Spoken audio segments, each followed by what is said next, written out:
Hello team and welcome to another ATP Geopolitics video with myself, Jonathan MS Pearce. This is Ukraine War Update Extra video, giving you extra nuggets and tidbits to get your teeth into to give you a greater understanding of the war in Ukraine.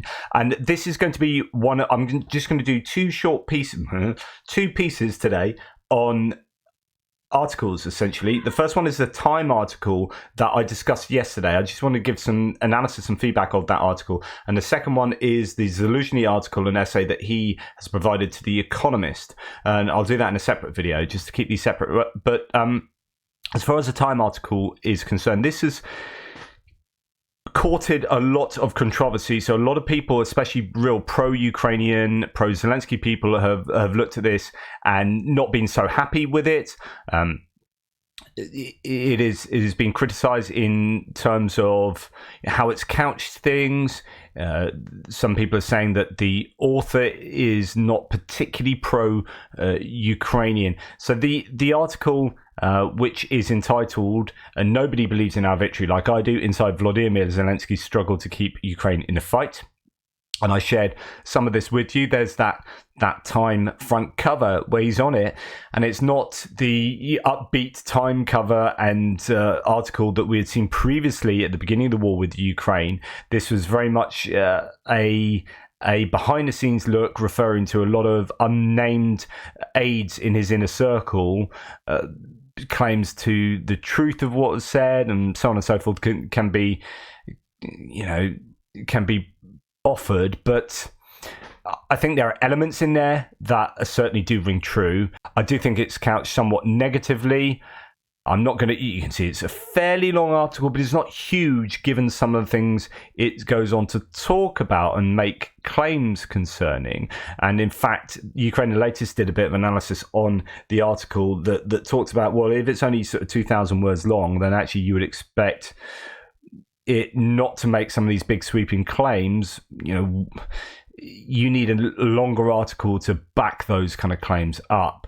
Well, let's look at Anton Gerashchenko first. So many Ukrainians treated the article from Time very emotionally. The article depicts a lonely Zelenskyy who continues believing in victory, although not everyone around him, names have not been named, thinks the same. This is simply one of the realities, a subjective and emotional view. The topic of Ukraine has definitely mostly disappeared from the international agenda. Global media have mostly stopped mentioning us or discussing us. Ukrainian leadership and Ukrainian people see that. So I saw the article as a reminder about us and as one of the opinions about this situation through the eyes of foreign journalists. For us Ukrainians, the situation has many more dimensions. This war has turned into a protracted and exhausting one. We realize that victory reaching the borders of 1991 may be just another stage, and fighting will continue at those borders. We realize that no one can say for sure how this will end. There are three sides: Ukraine, our allies, and Russia. So there are different visions and scenarios, and unpredictable events might happen that will alter the course of history. We know that those who are truly with Ukraine, they stay with us. It's not just our president who wants victory, no matter how much our enemies want us to break apart. We are united in our actions and ambitions. Words and emotions are just that, words and emotions. In reality, we act. We're not just fighting against one of the largest armies in the world. We stopped them and tore apart their plans to quickly capture Ukraine and destroy Ukrainian statehood and people. We take our territories back in combat. We destroy the enemy's military potential. Ukrainian armed forces liberate our territory from the enemy. Ukrainian people support the army and have faith in it. Slava Ukraini, thankful to all those who stand with us in our fight. So, sort of saying that there are emotional realities in the article there, and Anton Gerashchenko. Well, we'll have a look at what Timothy Mylovanov, who is the president of the Kiev School of Economics and an advisor to the Zelenskyy administration. So he's obviously going to see this as well. To be honest, Anton Gerashchenko is himself advisor to the Minister of Internal Affairs of Ukraine. So these are people involved with Zelenskyy and the Ukraine government. Well, we'll pop into the Ukraine the Latest and Francis Durney to see what his reaction to the article was. You mentioned the Time op-ed just a moment ago there. As you said, perhaps the most discussed article online for many months by Ukraine watchers and Ukrainians. What's it all about, and why has it provoked such a reaction? Sure. Well, I think in part that reaction is because of where it is published, the influential Time magazine, the timing of its publication at a delicate moment. I'm just going to refer to that point. It is Time magazine. I know a lot of people in the comments when I talked about it were saying the Times article was X, Y, Z. It's not the Times, as in the London Times. It is Time magazine. Person of the year, famous for Person of the Year and whatnot. For Ukraine and its contents. It is called Nobody Believes in Our Victory Like I Do, inside Volodymyr Zelensky's struggle to keep Ukraine in the fight. It's by Simon Schuster. And in essence, though I can't go into all of its nuances here, I just would point listeners to read it.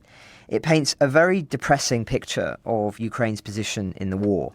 It quotes Zelensky quite extensively, depicting him as defiant but deflated. The scariest thing is that part of the world got used to the war in Ukraine, it quotes him as saying. Exhaustion with the war rolls along like a wave. You see it in the United States. You see it in Europe.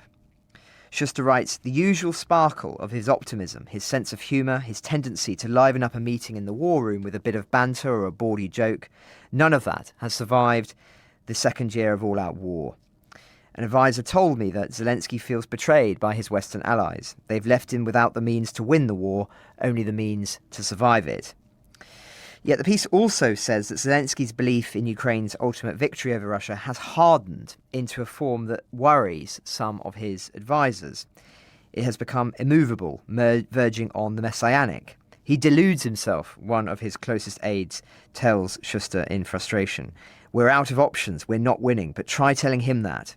Faced with the alternative of freezing the war or losing it, Zelensky sees no option but to press on throughout the winter and beyond. The article also looks at his trip to the US as a failure. It emphasises scepticism within Congress and looks at some of the damaging examples of alleged corruption within Ukraine. Broadly speaking, for many, it takes as a given the idea that Ukraine's position is crippled, that Zelensky is wrong in his diagnoses of the war, and that most Ukrainians and apparently close advisors want peace. These are, of course, huge assumptions to state as fact. Hence, I think, the anger from critics. They say that the piece focuses far too much on Zelensky, has far too many anonymous quotations from so-called advisors, and too little about the Ukrainian people themselves, who of course strongly back the definition of victory Zelensky is pushing for, and are bleeding and dying for it. They also say that it ignores the progress Ukraine has made to get to this point, the fact that Zelensky was right at the beginning of the war, the fact that Russia had fundamentally failed in its core war aims, and that Kyiv's analysis has been right about so much, including the dangers of violence being encouraged by the West's enemies around the world the longer the war in Ukraine was allowed to continue. In short, the critics argue, they say this is an opinion piece, masquerading as reportage, pointing at the journalists' articles written before the war, like one which argued that sending weapons to Ukraine would be a disaster, and instead that its conclusions are based on false premises. Now, I think it's important we critique the ideas rather than the man. In Ukraine itself, it has triggered heated discussions among politicians and experts. Most condemn the article and defend Zelensky, but there are others who say aspects of it do ring true. My own perspective, for what it's worth, is that such bold assertions, taken as fact, really, in the article, require far more words than the piece was given. And what I mean by that is it needs far more context into the counteroffensive, which, as I say, it only really paints as a failure. It needs far more nuance on the situation in America, which is much more complicated than merely saying that America is losing interest in giving Ukraine weapons.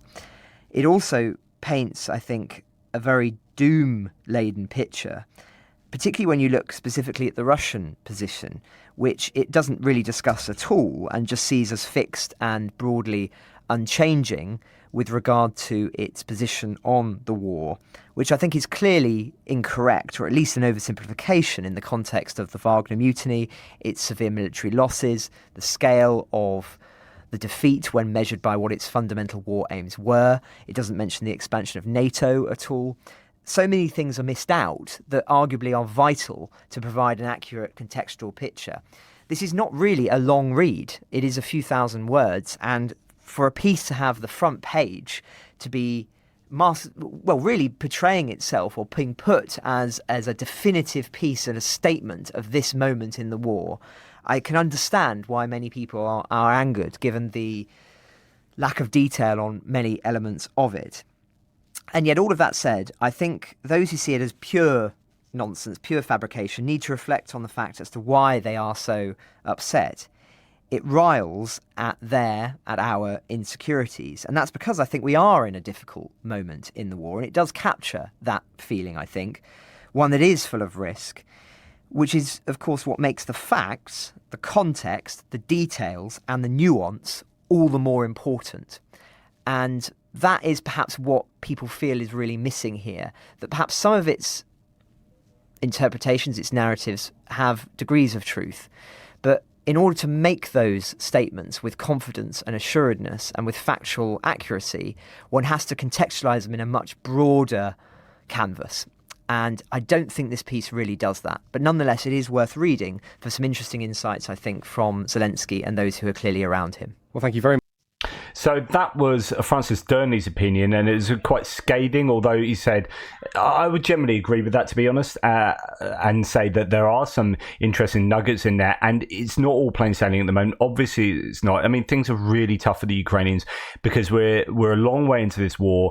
There is a lot of war fatigue, I think, around the world. I forgot to report this morning on Meloni, the Italian leader, who was tricked by a couple of Russian comedians into admitting that we're all tired of the war, and that was all a bit embarrassing. They were masquerading as North African or African president or president of the African Union, something like that. So she was unfortunately tricked into saying things she really didn't want to say. So things are difficult, and we shouldn't delude ourselves into thinking, it's plain sailing for the Ukrainians. Of course, it's not. It's really tough, and the Russians they have a huge army, of course, a huge military,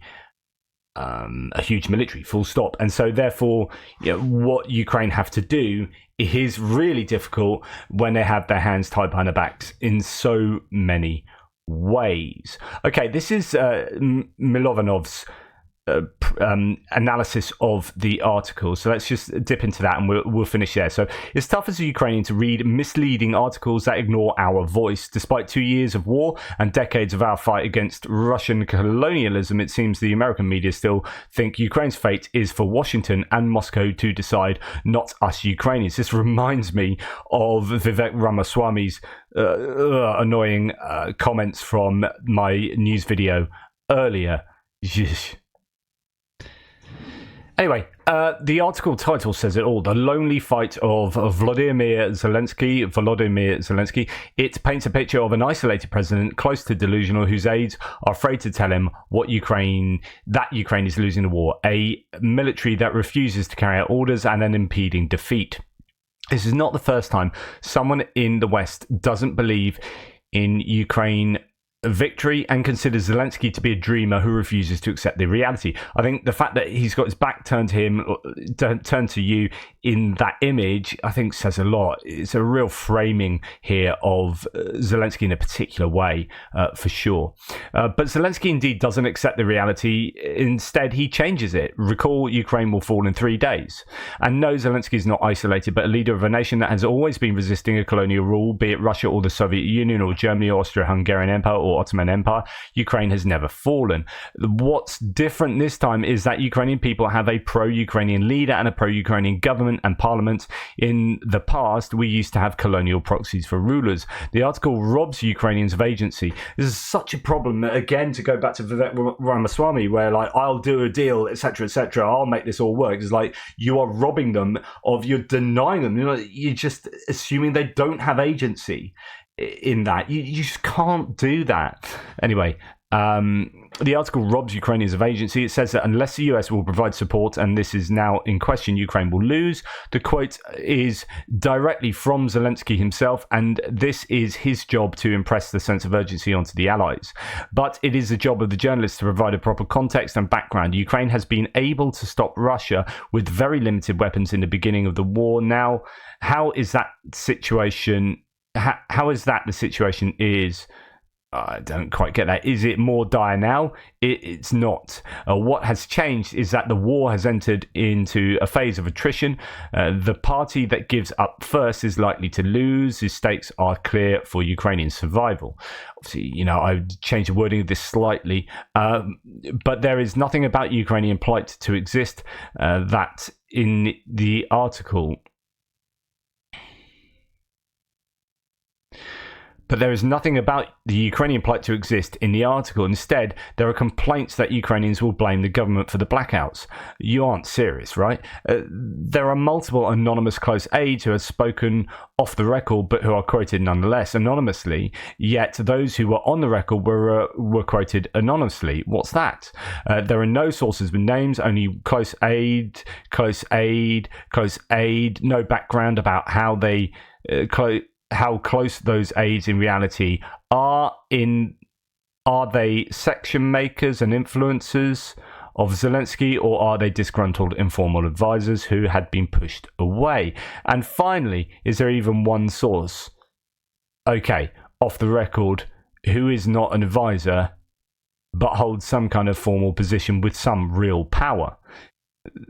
There is, of course, the usual talk of corruption. The evidence: a close aide who confided off the record that people are stealing like no tomorrow, only to be put on record in the article. But I have complained about that already, haven't I?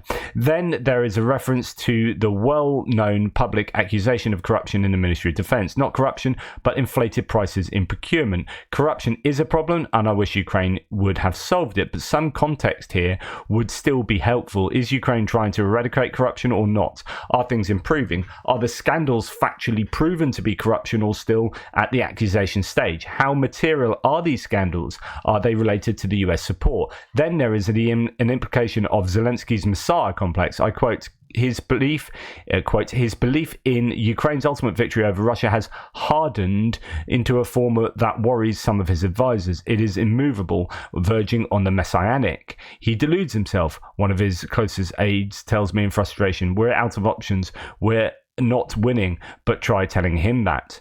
This could be true, or it could be that Zelenskyy is right, that Ukraine can win, provided a good strategy and solid support. But it is the quoted advisor and many in the West who can't imagine Russia's losing, and so Ukraine gets just enough support to survive. I think the West has a problem. It doesn't believe in Ukraine's victory, and that's what the article should have been about. Instead of framing Zelenskyy as delusion, it could have framed the West as defeatist.